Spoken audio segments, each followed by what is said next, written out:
यह सिर्फ एक YouTube वीडियो नहीं है, यह मुहिम है पारसी समाज के सोए हुए शेरों को जगाने की और ऐसे लोगों की आंखें खोलने की जो पारसी समाज के राजसी इतिहास से अब तक अनजान हैं। साथ ही एक प्रयास है पारसी से पारसी को जोड़ने का, संपूर्ण पारसी समाज को एक सूत्र में बंधने के लिए प्रेरित करने का।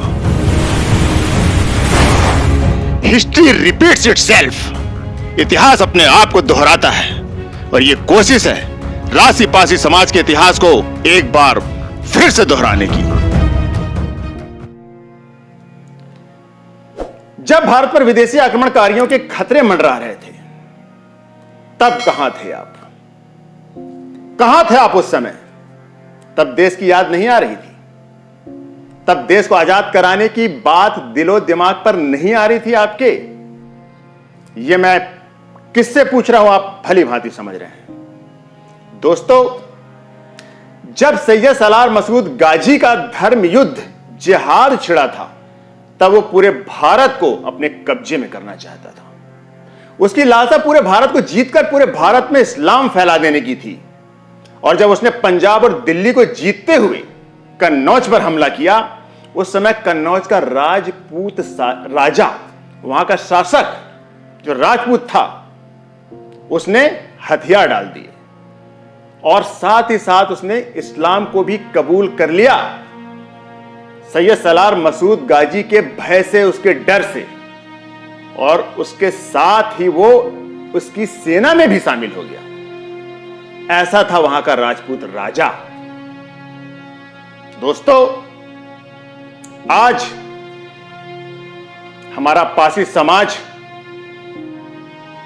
जिस पायदान पर है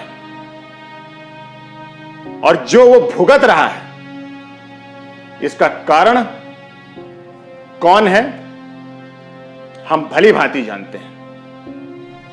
और पारसी समाज की जो हालत आज वर्तमान में है, उसके पीछे किसका षड्यंत्र है, किसका हाथ है, यह आप सब जानते हैं।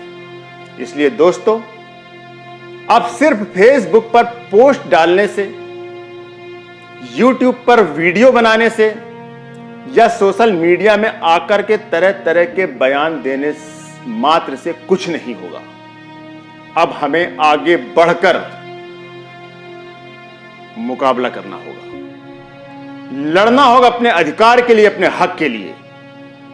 मगर दोस्तों, ये जो मैं वीडियो बना रहा हूं, इस वीडियो को मैं आपसे उम्मीद करता हूं कि आप देखें और मेरी भावनाओं को समझें। आज उत्तर प्रदेश में जो घटना घटित हुई है पिछले दिनों, बड़ी शर्मनाक घटना है, जो कि एक बच्चे के साथ ऐसा कृत्य किया गया। यह सिर्फ उस बच्चे की ही नहीं, बल्कि पूरे समाज पर एक प्रश्न चिन्ह है, जिसे हमें तोड़ना है। इस सिलसिले को तोड़ना है और हमें आप पुराने अपने उसी इतिहास को वापस लाना है और याद दिलाना है कि पारसी समाज क्या था और क्या है। क्योंकि खून की गर्मी कभी जाती नहीं है, वंशानुगत चलती रहती है। गर्मी आज भी हमारे खून में है, गर्मी पहले भी हमारे खून में थी। पारसी राजाओं ने जो राज किया है और देश के लिए जो बलिदान दिया है, वो कभी भुलाया नहीं जा सकता। मगर उसका नाम कहीं इतिहास में नहीं है, इतिहास के पन्नों में दर्ज नहीं है। क्यों? यह एक षड्यंत्र है। यह हमारे दोगले इतिहासकारों ने कथित रूप से एक षड्यंत्र रचकर इस इतिहास के पन्नों में जगह नहीं दी। और यहां पर आता है जातिवाद। जातिवाद इसकी एक मुख्य वजह है। साथ ही मैं बात कर रहा हूं सैयद सलार मसूद गाजी की, कि जब वो कन्नौज पर उसने हमला किया तो वहां के राजपूत राजा ने उसके सामने घुटने टेक दिए और उसने इस्लाम को कबूल कर लिया। उसके हौसले बुलंद कर दिए। पंजाब और दिल्ली को जीतता हुआ वो आगे बढ़ता गया और जब वो गंगा पार करके अवध में दाखिल हुआ, तब उसकी जो बर्बरता थी वो चरम सीमा पर थी। जिधर से भी गुजरता हिंदुओं का बचना मुश्किल था, जब तक कि वो इस्लाम को कबूल ना कर लेते। यानी जो उसका उद्देश्य था पूरे भारत में इस्लाम फैला देने का था, यदि उसे मारा नहीं जाता, उसका अंत नहीं होता, तो आज हमारे भारत की हालत कुछ और होती। और ये बड़े गर्व की बात है कि हमारे भारत के एक महान वीर ने उस आक्रांता को मौत के घाट उतारकर उसके उस इरादे को वहीं के वहीं दफन कर दिया उसके साथ। दोस्तों, उसके आतंक के चर्चे हर जगह फैल गए थे। लोगों में त्राही त्राही मच गई थी। जहां सैयद सलार मसूद गाजी की 1.25 लाख जिहादियों की सेना थी, वहीं अवध में राजपासियों के छोटे छोटे गणराज्य थे, छोटे छोटे से। मगर खासियत यह थी कि उस समय वे आपस में मिलकर रहते थे और जब जरूरत पड़ती थी एक दूसरे का साथ देते थे।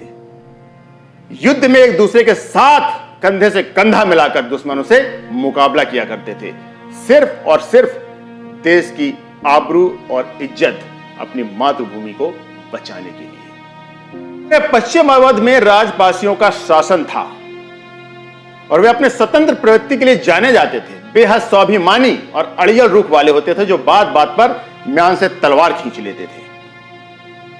किस लिए? सिर्फ देश के लिए और देश की इज्जत के लिए, हमारी स्वतंत्रता को पाने के लिए, विदेशी आक्रांताओं को यहां से भगाने के लिए, खदेड़ देने के लिए। यह वीरता पासी समाज के रग रग में, उसकी खून की एक एक बूंद में बसी थी और आज भी है। आज भी है, मैं कहता हूं आज भी है। जरूरत है उसे जगाने की, क्योंकि वो कहते हैं ना कि हर पासी शेर है, बस जागने की देर है। सैयद सलार मसूद गाजी की जो विजय अभी तक हुई थी, उनमें से लखनऊ की लड़ाई उसने कभी ख्वाब में भी नहीं सोची थी। उसको जो गुरूर था अपनी फतह का, उसका गुरूर लखनऊ की लड़ाई में टूटकर बिखर गया था। उसने उसकी उम्मीद नहीं की थी, सपने में कल्पना भी नहीं की थी। मसूद गाजी के लखनऊ में कदम रखते ही पहली लड़ाई कसमंडी के राजपासी राजा कंस से उसे लड़नी पड़ी, उसका सामना करना पड़ा। इस जबरदस्त मुकाबले में उसके 2 सेनापति हातिम और खातिम मारे गए। मसूद गाजी जो 1.25 लाख से भी ज्यादा थे, राजपासी कुछ चंद हजार थे, फिर भी राजपासियों ने अपनी ताकत का लोहा मनवा दिया। राजा कंस से पहली लड़ाई उन्नाव और संडीला के किलों पर हुई थी और उसके बाद जबरदस्त लड़ाई काकोरी मलिहाबाद में हुई। साथ ही यहां पर हम बात करेंगे सैयद सलार मसूद गाजी के 2 सेनापतियों की, सैयद हातिम और खातिम। ये दोनों सेनापति सैयद हातिम और खातिम ने राजा कंस की गद्दी यानी उसके सिंहासन कसमंडी पर हमला कर दिया। जबरदस्त लड़ाई हुई। यहां तुर्कों की हार निश्चित हो गई, क्योंकि राजा कंस ने जमकर मुकाबला किया और उसे नाकों चने चबवा दिए। लेकिन गाजी के हजारों घुड़सवार वहां आ पहुंचे। दोबारा मदद मिलने से गाजी का पलड़ा भारी पड़ने लगा। लड़ाई लड़ते लड़ते रात हो गई। गाजी की सेना हमारी यानी राजा कंस की सेना पर भारी होने लगी, भारी पड़ने लगी। तब जाकर राजा कंस ने एक रणनीति के तहत सारी सेना को किले के अंदर बुला लिया और गुप्त सुरंगों से बाहरी मदद का इंतजार करने लगे, क्योंकि पड़ोसी राजा भी उस समय मुश्किल में थे। और जो छोटे छोटे गणराज्य थे पासी समाज के, सारे राजा एक दूसरे का साथ देते थे। इस उम्मीद में राजा कंस ने वहां पर इंतजार किया कि दूसरे राजा उसका साथ देंगे, मगर ऐसा हो न सका, क्योंकि गाजी ने सारे राजाओं पर एक साथ एक बार में आक्रमण कर दिया था, सिर्फ इसलिए कि ये एक दूसरे का साथ ना दे पाए। इसमें कोई दो राय नहीं कि गाजी एक कुशल युद्ध नीति का धनी था। जब गाजी की सेना ने कसमंडी के किलों को चारों तरफ से घेर लिया तो गोल गोल चक्कर काटने लगे और उन लोगों ने यानी गाजी की सेना ने किले के दरवाजे को तोड़ने और किले की दीवारों पर, किले के ऊपर चढ़ने की बहुत कोशिश की, बहुत ज्यादा कोशिश की, ताकि वो किले पर कब्जा कर सके। मगर दोस्तों, इस मजबूत किले पर धनुषधारी राजपासी ने अपना कमाल दिखाया। ये राजपासी की सेना ने वहां पर करतब दिखाया। उस समय राजपासियों के बनाए हुए तीर पूरे भारत में भेजे जाते थे और राजपासी पूरी दुनिया में तीरंदाजी में सबसे मशहूर थे। यह युद्ध बड़ा भयानक था। वह रात में लड़ा गया था और उसी युद्ध में राजपासी राजा कंस ने तेल गर्म करके उस खौलते हुए तेल को हातिम और खातिम के ऊपर डलवा दिया, जिससे वे तड़प तड़प कर और जलकर मर गए। सैयद खातिम और हातिम के मरते ही मुस्लिम सेना में भगदड़ मच गई। डर का माहौल फैल गया, क्योंकि उनके दो मजबूत सेनापति मारे गए थे, राजा कंस की सूझबूझ से और युद्ध नीति से। बहुत से युद्ध लड़े उन्होंने। राजपासी कंस ने बहुत से युद्ध लड़े। ऐसे भयानक और बड़े युद्धों में राजपासी कंस ने मुंह तोड़ जवाब दिया मुस्लिम आक्रांताओं को, विदेशी शक्तियों को। इसके बाद राजा कंस ने बहुत सारे युद्ध लड़े, बहुत से युद्ध लड़े। अंततः कसमंडी से कुछ दूरी पर खातौली, जिसे कैथोली भी कहते हैं, वहां पर दुश्मनों से लड़ते लड़ते राजा कंस वीर गति को प्राप्त हो गए। ये युद्ध बड़े भयानक और राजपासियों के बलिदान के गवाह हैं, जिन्होंने इस देश की खातिर वीरता से लड़ते लड़ते अपनी प्राणों की आहुति दे डाली। उनके द्वारा मारे गए जिहादी मलिहाबाद में गंज शहीदा में आज भी दफन है, मगर ऐसे वीर पासी राजाओं का नाम लेने वाला आज कोई नहीं है, और ना ही इतिहास में उनका नाम है। क्यों? सवाल यह उठता है कि ऐसा क्यों है। उसकी एक वजह है, सिर्फ एक वजह, जो बहुत पहले से, बहुत प्राचीन काल से चली आ रही है, और वो है जातिवाद। इस जातिवाद को जब तक हम जड़ से नहीं मिटा देंगे, तब तक यह स्थिति यथावत बनी रहेगी। तो साथियों, यह है वीर राजा कंस की वीर गाथा, जो सैयद सलार मसूद गाजी के मारे जाने से 2-3 साल पहले लखनऊ के संघर्ष की कहानी को बयां करती है। इस युद्ध के बाद जब गाजी आगे बढ़ा, तो 2 साल बाद राजा सुहेल देव पासी ने सैयद सलार मसूद गाजी को मार गिराया और उसके जिहाद पर लगाम लगा दी। राजा सुहेल देव से पहले राजा कंस ने जो भयानक युद्ध लड़ा था, उससे उबरने में सैयद सलार मसूद गाजी को सालों लग गए, जिसका अंत उसकी दर्दनाक मौत से हुआ। इस कहानी से हम किस निष्कर्ष पर पहुंचते हैं?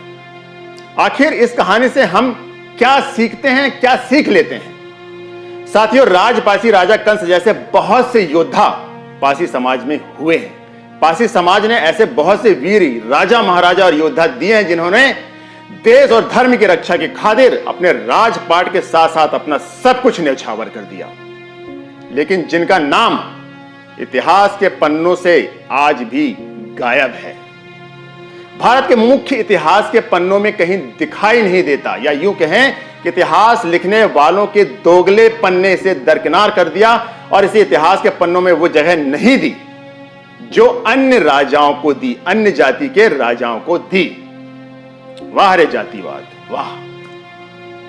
इस जातिवाद का दंश हमारे देश को सदियों से अनवरत खोखला बनाता चला आ रहा है, परंतु पासी समाज अब इसे और बर्दाश्त नहीं करेगा। साथियों, अब वक्त आ गया है इस पर नकेल कसने का, और ऐसे सत्ताखोरों को सबक सिखाने का, जो जाति और धर्म को मोहरा बनाकर सत्ता पाने की अपनी हवस को अंजाम देने की लगातार कोशिश कर रहे हैं। जरूरत है उन्हें उनकी औकात को याद दिलाने की। लखनऊ के राजपासियों ने जो कमाल करके दिखाया, वो काबिल तारीफ है, अतुलनीय है। पासियों ने इस युद्ध में, यानी जितने भी युद्ध लड़े गए विदेशी आक्रांताओं से अपने देश को बचाने के लिए, उसमें अंत तक निर्णायक भूमिका निभाई है और विजय को भी प्राप्त की है। आज हमारा पासी समाज जिस पायदान पर है ना, ये उसके पायदान नहीं है। हमें उसके अपने असली अस्तित्व को याद दिलाना होगा, और उसके अपने वास्तविक जो राजपासी इतिहास है, उससे रूबरू होकर उस इतिहास को दोहराना होगा। हमारे पासी समाज की स्थिति को वहीं पर ले जाना होगा जिस ऊंचाई पर वो थी। इसके लिए हमें लड़ना होगा, और अपने हक के लिए लड़ना वीरता होती है। हमें लड़ना है। साथियों, आप अब तक मेरे वीडियो के साथ बने हुए हैं, इसका मतलब आप अपने पासी समाज के लिए सच्ची निष्ठा रखते हैं और काफी संवेदनशील हैं। और जिन्होंने बीच में वीडियो स्किप कर दिया है, मैं उनसे हाथ जोड़कर प्रार्थना कर लेता हूं, क्षमा चाहता हूं। दोस्तों, मेरा जो उद्देश्य है, मैं मध्य प्रदेश से हूं। मुझे कभी सौभाग्य मिला तो मैं उत्तर प्रदेश जरूर आऊंगा। जो हमारी पासी समाज के राजा महाराजाओं के वीरों की भूमि है, मैं उसे नमन करना चाहता हूं, मैं वहां आना चाहता हूं। मगर यहां बैठकर यदि मैं आपसे जुड़ रहा हूं तो ये मेरे लिए सौभाग्य की बात है। आप मेरे वीडियो को देखते हैं, समर्थन करते हैं, इसके लिए मैं आपका दिल से आभारी हूं। दोस्तों, इस वीडियो को ज्यादा से ज्यादा शेयर करें प्लीज। मैंने देखा है कि हमारे ग्रुप में इतने ज्यादा पासी लोग हैं, इतने ज्यादा हमारा बड़ा पासी समाज है। यदि सब एकजुट हो जाएं, एक हो जाएं, एकता लाएं, कोई शक्ति नहीं जो हमें हरा सकती है। ऐसा कोई नहीं, किसी की हिम्मत नहीं जो हमारे पासी समाज की ओर गलत निगाह उठाकर देख ले। मगर उसके लिए जरूरी है हमें एकता। विचारधारा अलग हो सकती है, लेकिन हमारा मंसूबा, हमारा उद्देश्य एक होना चाहिए, और वह है पासी समाज का विकास और पासी समाज के अपने अस्तित्व को वापस पाना, उस राजसी अस्तित्व को जो हमारा इतिहास हमें बताता है और जो हमारा इतिहास गवाह है। उस इतिहास को हमें भारत के मुख्य इतिहास में लाकर के स्वर्ण अक्षरों में अंकित करना है। इसके लिए मेहनत करनी होगी और हम सब करेंगे, ये प्रतिज्ञा लेते हैं। दोस्तों, आज की वीडियो में बस इतना ही। अगले वीडियो में पासी समाज के एक ऐसे ही किसी वीर की कहानी लेकर मैं फिर आपसे मुलाकात करूंगा। तब तक के लिए जय हिंद, जय भारत, जय पासी समाज।